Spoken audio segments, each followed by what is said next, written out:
জীবনে একটা জিনিস খুব ভালো শিখেছি। তুমি যে মানুষটাকে নির্ভর করে তার কাঁধে ভর দিয়ে উপরে উঠে গেলে একটা সময় তোমাকে নিচে নামতে হবে। তুমি কি নিচে নামার পথটা জানো? জানো কি না জানি না, না অন্য কোনো মানুষকে খুঁজবে নিচে নামার জন্য।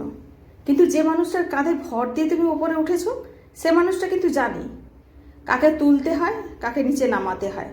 তুমি যখন নিচে নামবে অন্য কাউকে সিঁড়ি বানিয়ে, কারণ তুমি তো সিঁড়ি জানোই না সিঁড়ি কী জিনিস, তুমি তো কারোর কাঁধে ভর দিয়ে উঠেছো, কিন্তু নামতে তোমাকে হবেই। যখন তুমি নিচে নামবে দেখবে সেই মানুষটা কিন্তু সিঁড়ির মতো দাঁড়িয়ে নেই।